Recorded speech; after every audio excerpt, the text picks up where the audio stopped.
everywhere you go. It's just lashes, lashes, lashes. And I need the good kind. The one that makes a big, bold statement on your face even before you have entered the room. And it's not just Hollywood anymore. It is everyone, everywhere. It is office wear, it is home wear, it is party wear, it is essential wear.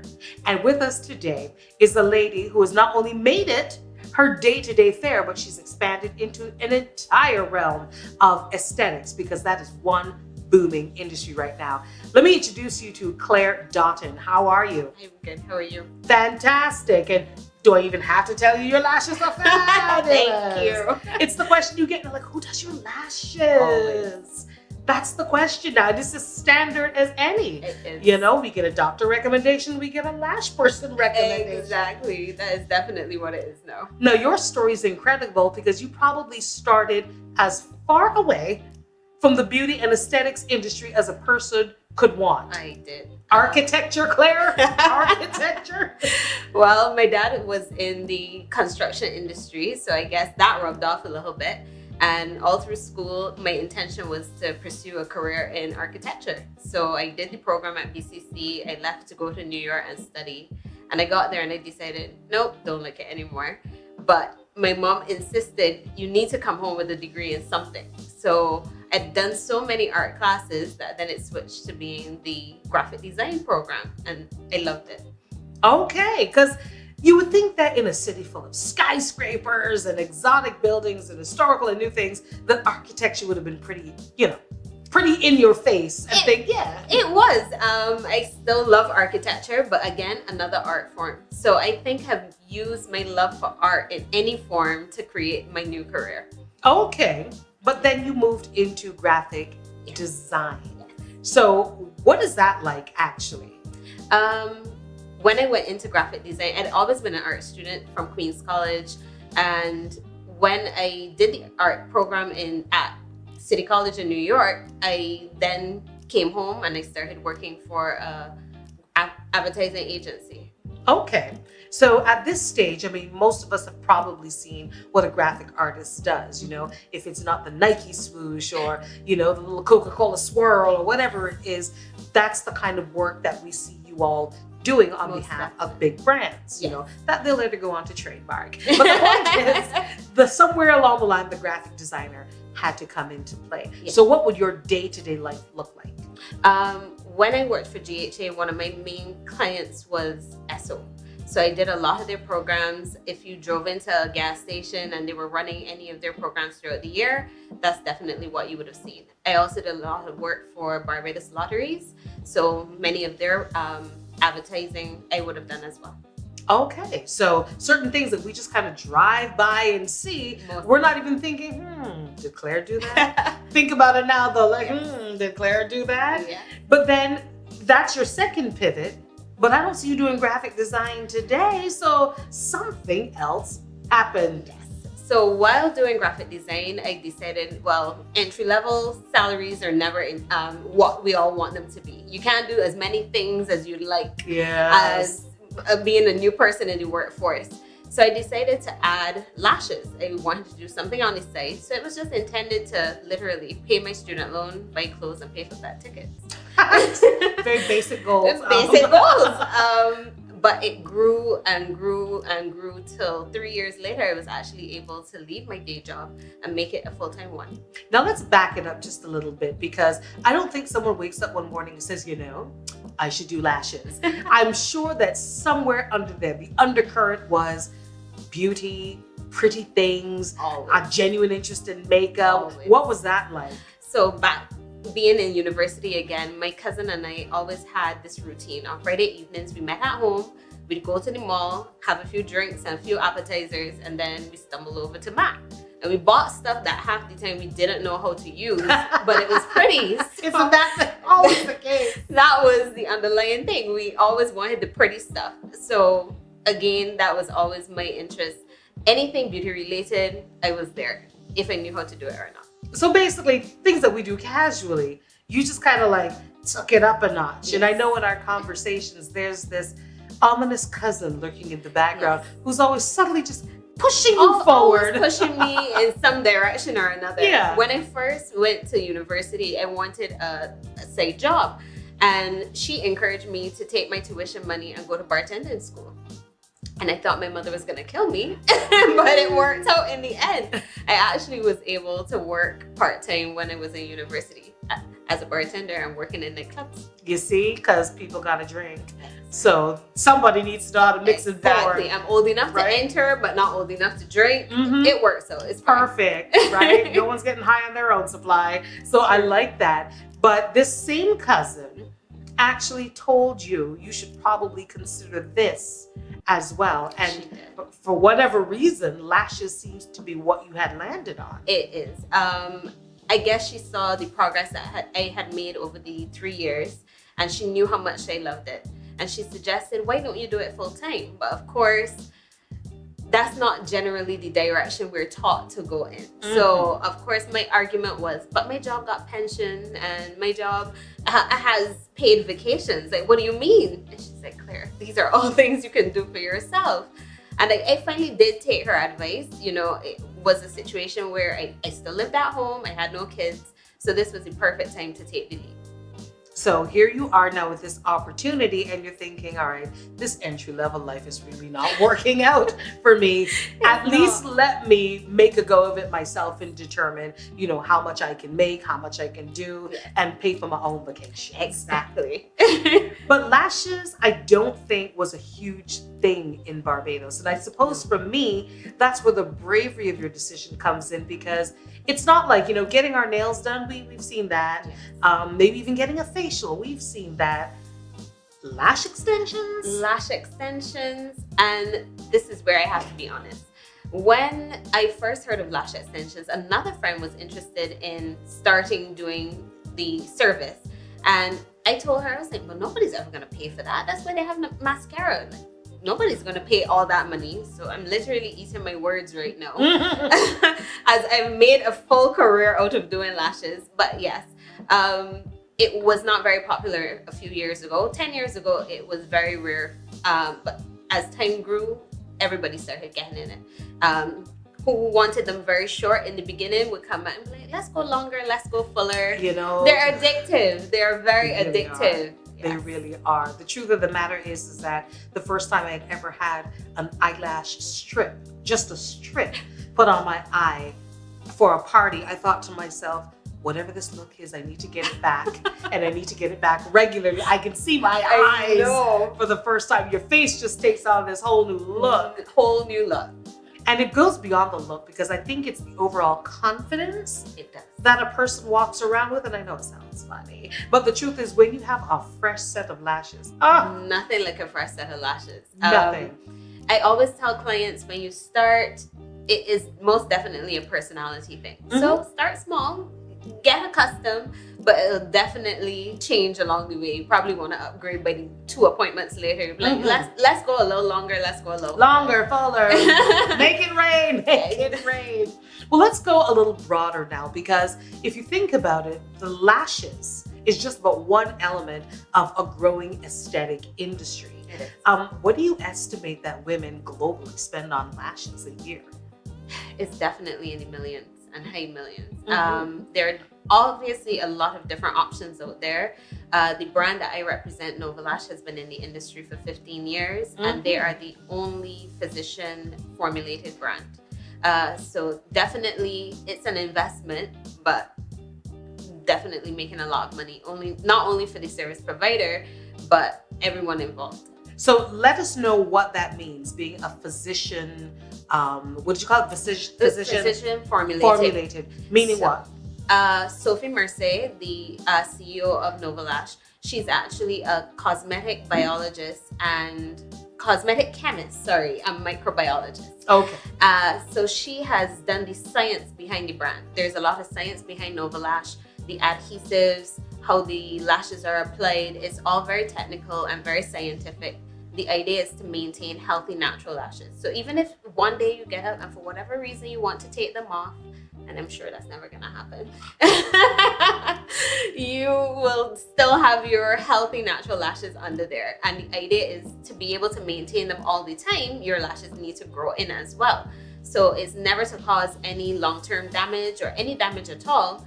The idea is just to keep replenishing as your lashes cycle.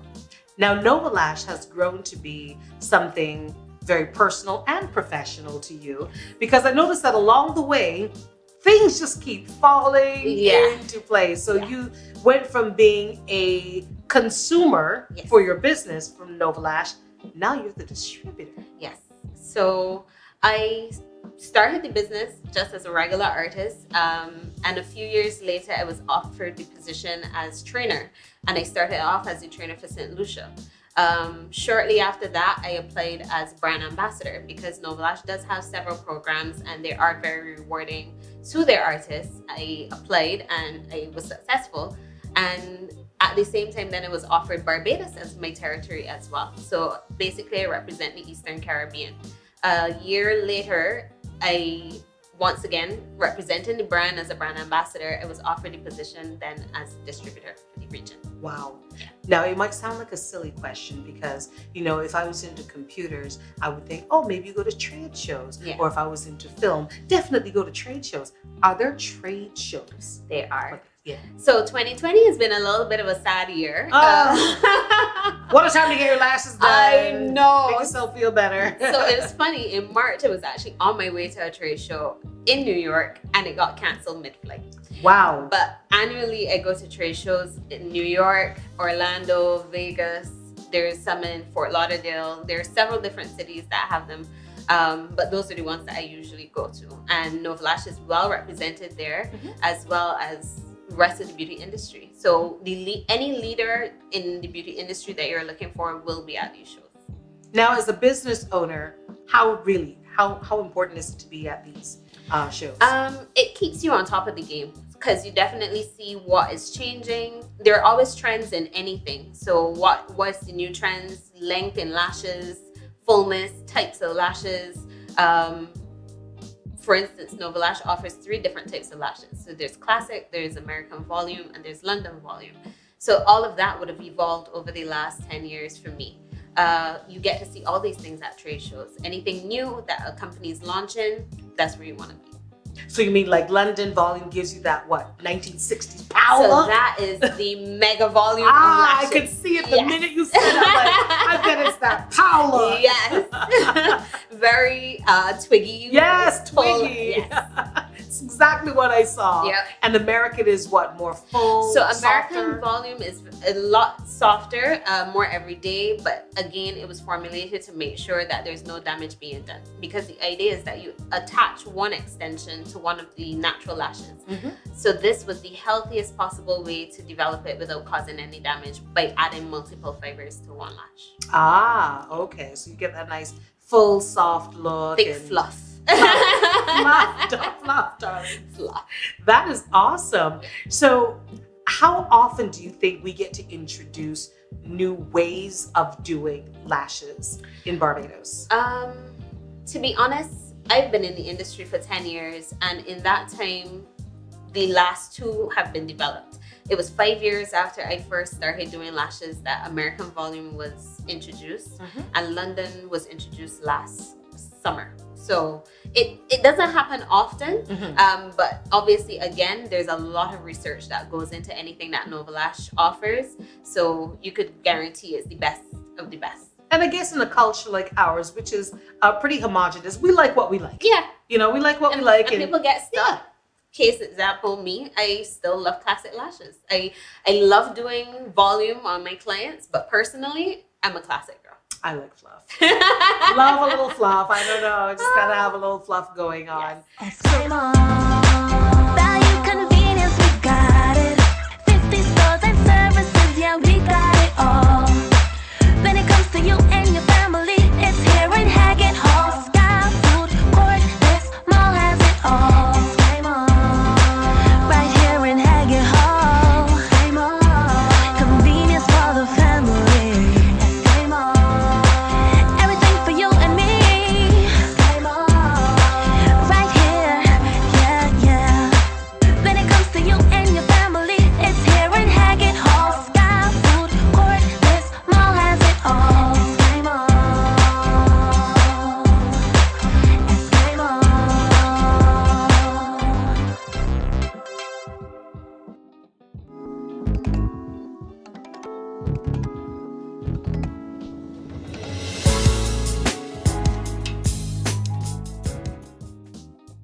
Now, Claire, I understand that lashes is pretty much the bedrock of your business, Fabulash, but you have since expanded into other forms of permanent makeup or semi-permanent makeup, depending on how you look at it. What is it, and what else do you specialize in? Well, permanent makeup covers not only brows, eyeliner, we also do lips.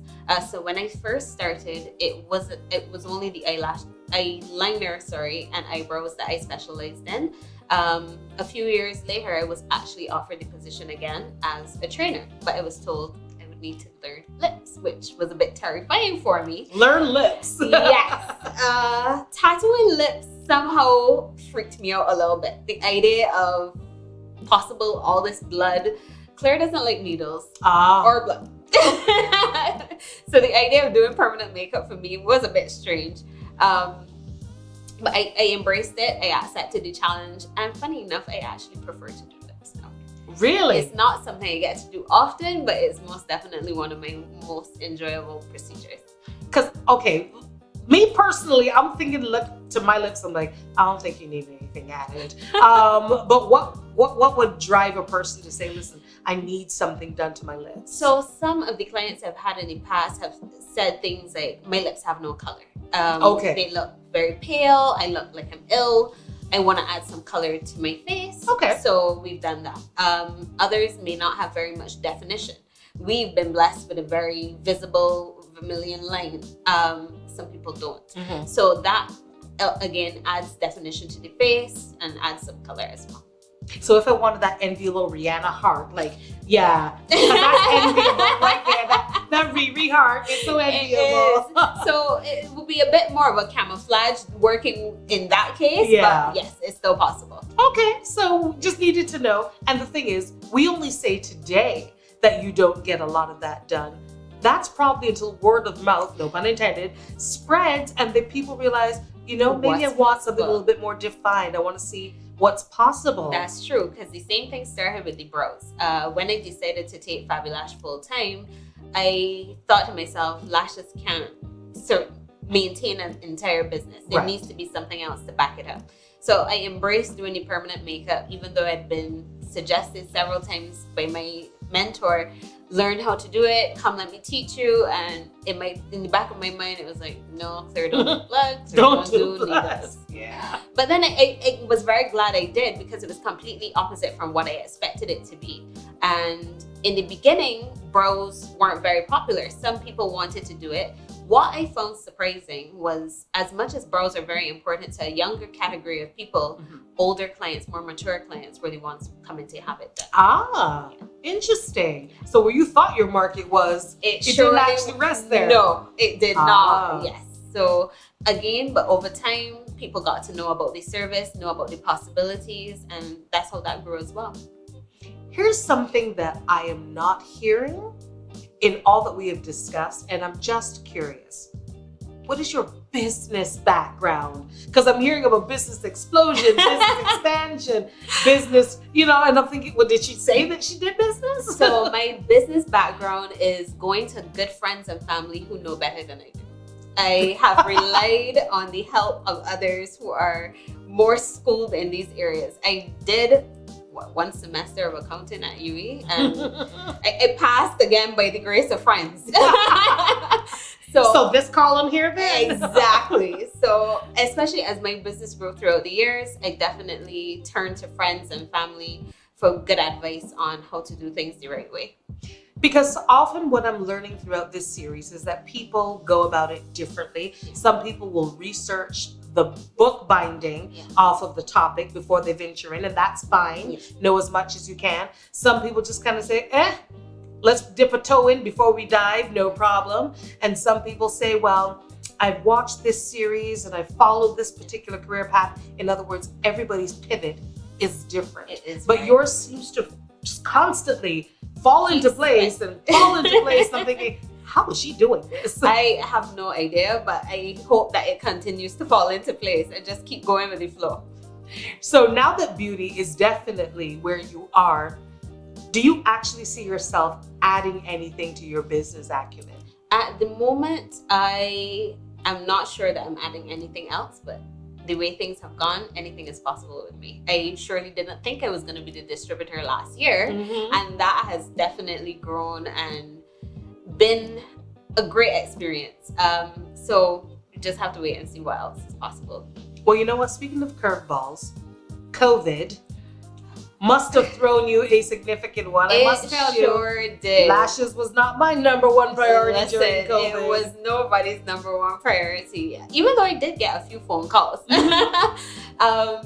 What was funny, I got a little nervous, I got a little panicked the week before the actual shutdown, and I called the clients we had booked for that week and was like, look, I think for the safety of all of us, we're gonna close and we'll be back in a couple weeks. Right. Couple weeks turned out to be a lot longer than I expected. And obviously in a business setup like ours, services bring money in. So there's nothing happening if we're closed. So that was a bit of a rough patch. But it definitely was brighter as far as classes. A lot of people expressed interest in doing courses. They all were saying, you know, my job has been affected, or I work in the tourism industry, or I'm now seeing the need to have something else in my back pocket. So that definitely got a lot more interest and a lot more activity going on. Because as you started to grow as a trainer, did you start to feel like, you know, I could actually grow to enjoy this as well? I did. When I first started, which is still the case, I am not great on camera. I am terrified of speaking to crowds. So I was a bit nervous, but definitely when you get into the classroom and you're sharing something that excites you, it's easy to pass on the information to somebody else that is equally as excited to get on board. So teaching has definitely been a lot easier and a lot more fun than I thought it was going to be in the beginning. Well, that's a great thing, because now you can add that to your business acumen too. Like, all else fails, you might have some little L's putting on the lashes while you're showing other people how to get it done in their individual territories.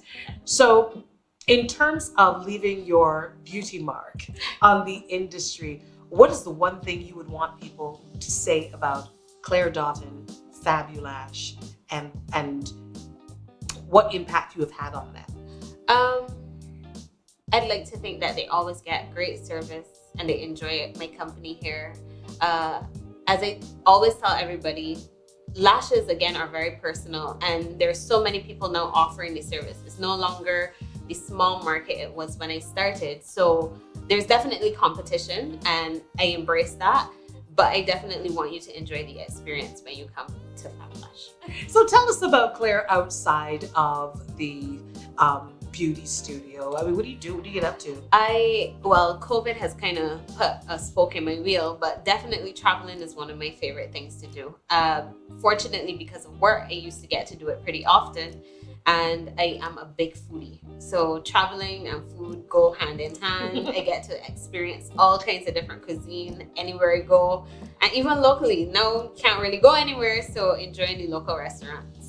Claire, thank you so much for sharing your time, your expertise, your acumen, your dreams for the industry with us here today. Thank you so much for having me. Absolutely. And for those of you who are now tuning into The Pivot, make sure you look back at all of our former episodes, and we're going to have some new ones for you coming up as well, because, you know, this is a place where we come together to seek clarity, form a community, and make a connection. So until the next time, we'll have another Pivot. Eskimo. Value, convenience, we got it. 50 stores and services, yeah, we got it all. When it comes to you and your